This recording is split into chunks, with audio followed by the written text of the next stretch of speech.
Hello everyone, welcome back to another exciting episode of Chit Chat with TTA. This is me DB Deepa Bajaj, your host, and today we have Mr. Francis Lawson, the Director of English Activate Learning, as our guest.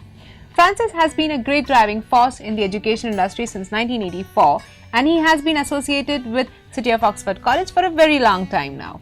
I would like to inform our viewers about City of Oxford College. City of Oxford College is a group of Activate Learning in United Kingdom. Its mission is to transform lives through learning. Times Entrance Academy has collaborated with City of Oxford College to offer an opportunity to our students which very rare institutes have been able to offer. Students from TTA can opt and study a vocational course affiliated to City of Oxford College.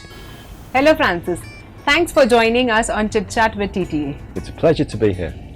So Francis, before interacting with you, I would like to show our viewers a video about City of Oxford.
Inspiring video. So Francis, since we all know that you have been into education industry since 33 years, so what do you have to say about the current education system? Well, I don't think we have a bad system. I think we should be enormously proud of all the money we've invested in it and all the research that's been done in it. So I think there is sometimes a tendency to be critical of what we have, particularly critical of the past. And I think we have to understand where we've come from in education. That 50 years ago, we didn't have a bad education system either, but the world was different. So what's happened is the world has changed, and with it, we've changed. We've adapted enormously quickly in modern times. And I think one thing we have seen in the modern day is we've become much more responsive, much quicker at responding. I think we still have a really big challenge, which is that education is unequal and not everybody gets the same access or opportunity. Even in a city you will find lots of people that don't have access to the education that other people have. And if you multiply that to a country and take it across the whole world, the challenge is enormous. But it is an exciting challenge, and we shouldn't forget that we've made enormous progress. I've been involved for 33 years. I'm excited by it. I think we've done fantastically well to be where we are, and I think our students today largely get a brilliant deal. Oh, that's a great input, Francis. But then I would like to also ask you, like, what improvisations can be done into this system? I think the first thing is to be honest about what we haven't got right. I think there is a temptation sometimes to disguise things, to be a little bit dishonest because we try to present the best picture we possibly can. So we must start by being honest with ourselves about what is wrong. I also think we need to worry less about league tables, about results, about qualifications, and we need to think more about the whole person, because education doesn't just happen in a classroom. Education happens inside people's heads, and we need to concentrate more on that space, because I think what we've become very good at in education is learning that it happens over a lifetime, and the classroom experience, the qualification, is a small part of a lifetime journey. What we must do, I think, is focus on the whole journey, and I think if we're able to do that, then the various parts of education will feel more powerful. It was a great input, Francis, from your side. Thank you.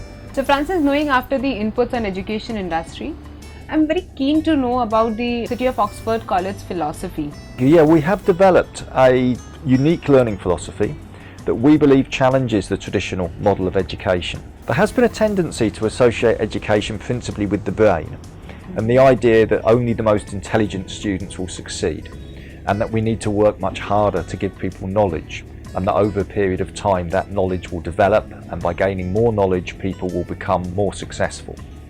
We challenge that philosophy in Oxford because we believe that actually it isn't just about the brain. We think that it's equally about motivation and about emotions. And we have a three-part philosophy. The starting point for us is the emotions, because we believe that a student needs to be in the right emotional place in order to learn properly. Absolutely. And that is a challenge. It's a challenge for the teacher to create that environment, to make sure that it's a positive, optimistic culture. And it's sometimes students, because students will sometimes feel less like to learn. And it's important that they spend that time getting themselves in that frame of mind and that are supported to do that. When we get to that point, we feel that motivation naturally flows, because when you are curious, excited, animated about your learning, then it is motivating to learn more. We know from all the research that has been done on the brain that our brains are capable of anything, that we actually use a very small proportion of our brains. And so we know that we're capable of doing much more. Actually, the research shows us that we can do enormous things with our short and our long-term memories, just so long as we're in the right emotional place and that we are motivated to succeed. And we believe that our philosophy gives students a platform for success. It was really interesting to know about those three elements and the philosophy of City of Oxford College. So, Francis, can you please tell our viewers how City of Oxford College is different from other colleges? Yeah, and I think the important point to start with is I hope that it isn't different in its essential ambition. That the ambition of all education institutions should be to develop learners into exciting and successful young people. What I would say though is that if I had to answer your question in two words, it would be high expectations. We have the highest expectations of our learners, and I think we pay them the highest compliment in having those expectations. We know that if they leave us with high expectations of themselves, that success is much more likely.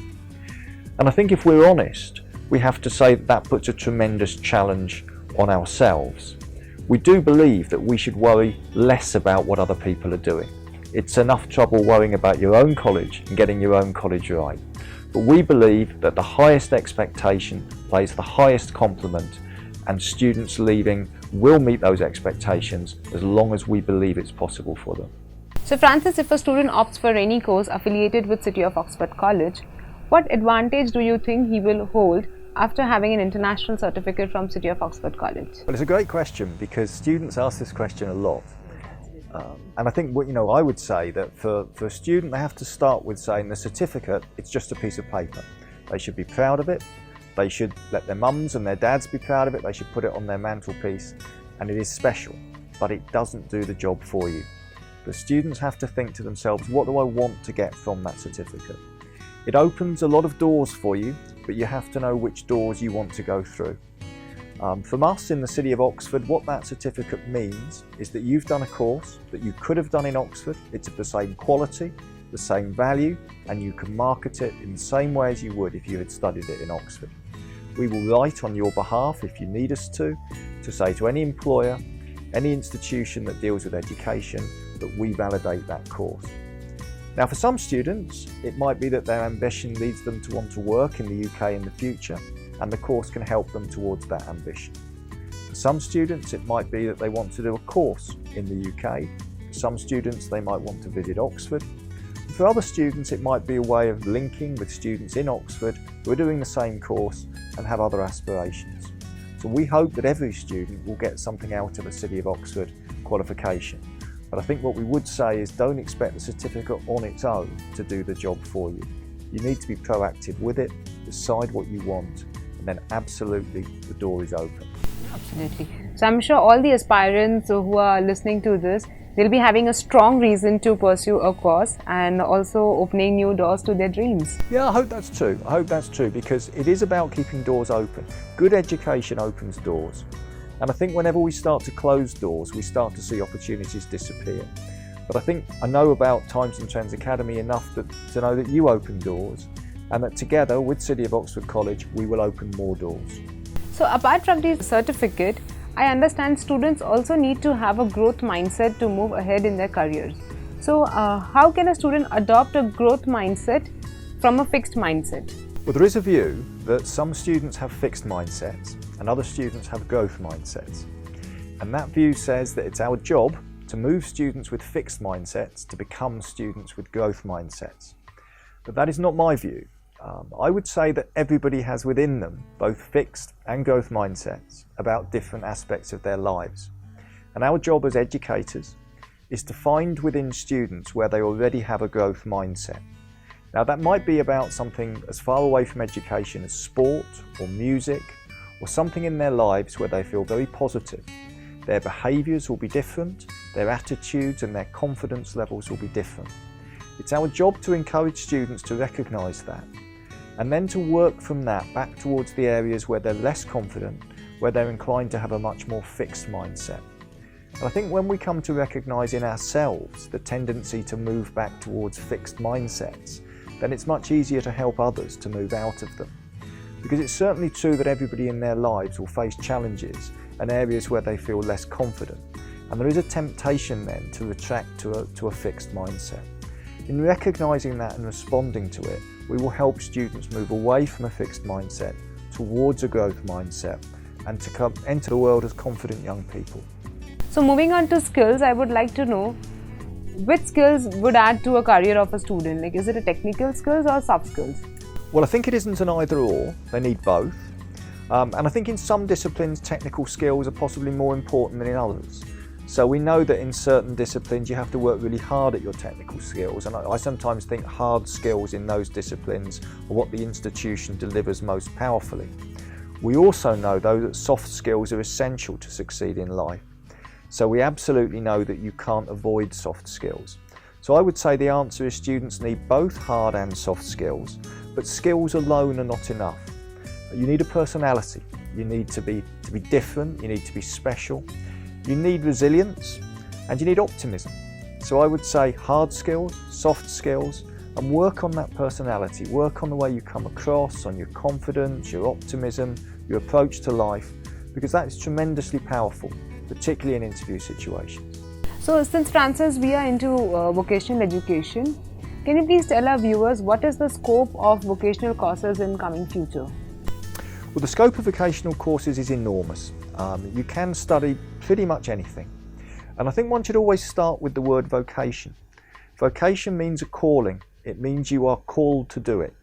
And it suggests that you have a real passion, a real desire and a real curiosity about that subject. And I think if students fall out of love with a subject, then there is a worry. And I think you have to work hard at vocations. It's a little like a love affair. It's fantastic to start with, but you have to then work at it. And if you don't work at it, it falls away. And so I think a student with their vocational area has to work really hard to keep that curiosity, that appetite, that confidence in it.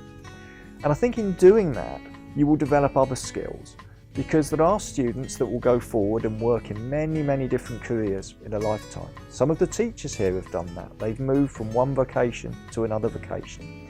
And they're able to do it because they've developed what we call transferable skills. Sometimes we talk about soft skills, but there are many skills, soft and hard, that are transferable from one industry to another. And I think that in the course of developing your passion for a vocation, you should also be developing skills that you can transfer across as the world changes. So Francis, after hearing you out, my viewers have a clear idea. They have a massive scope in the field of vocational education. So this leads me to next question.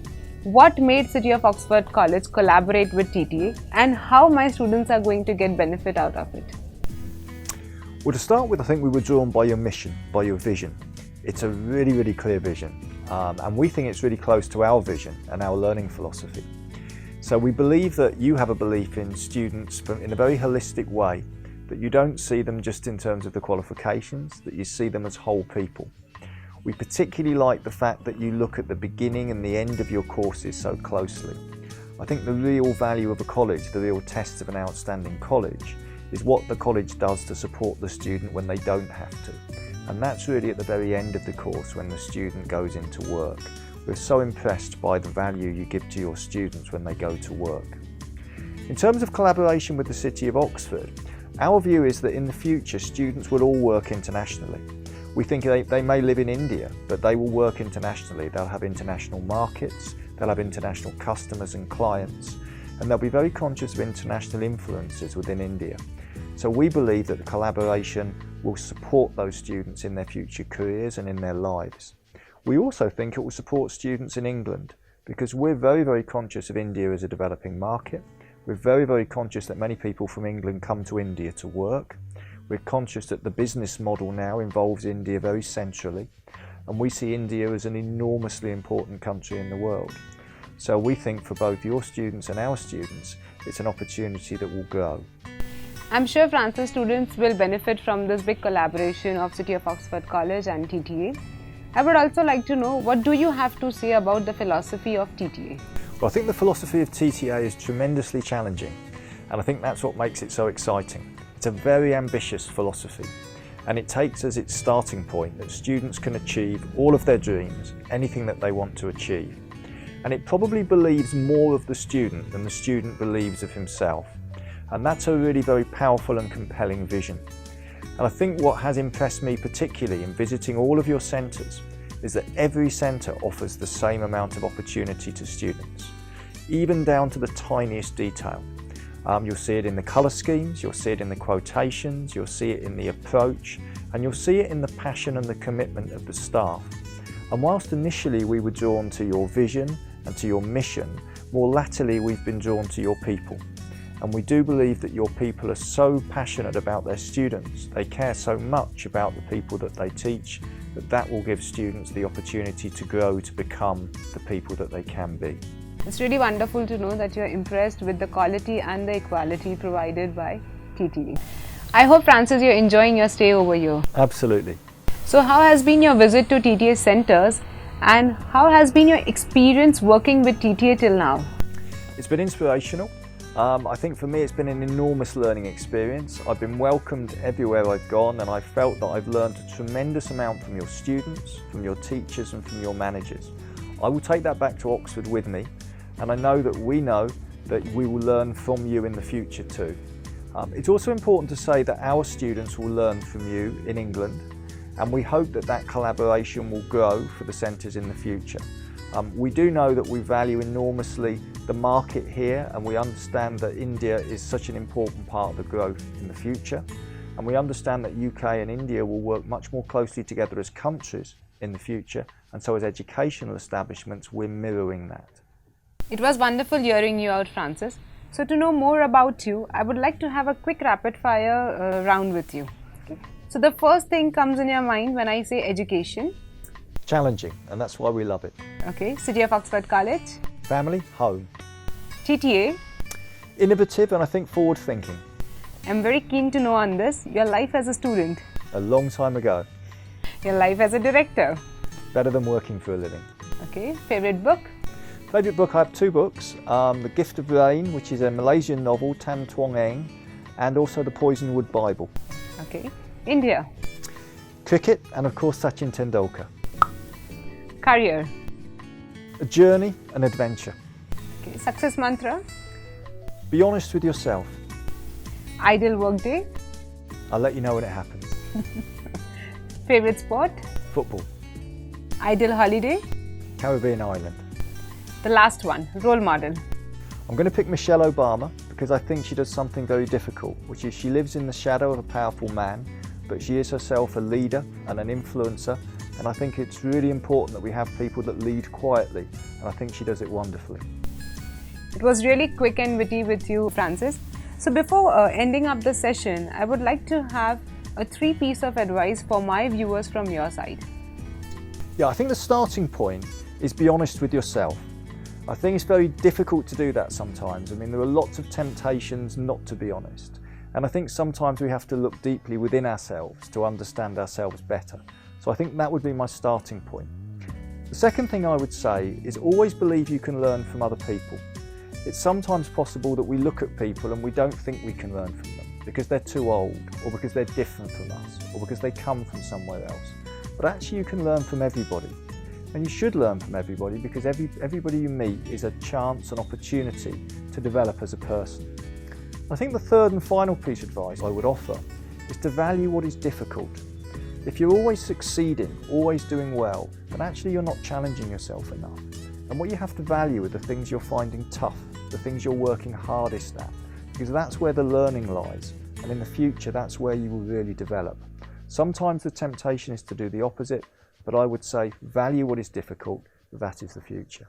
It was really wonderful, Francis, hearing you out, and I'm sure your piece of advice is going to benefit our students for their career and for their dreams as well.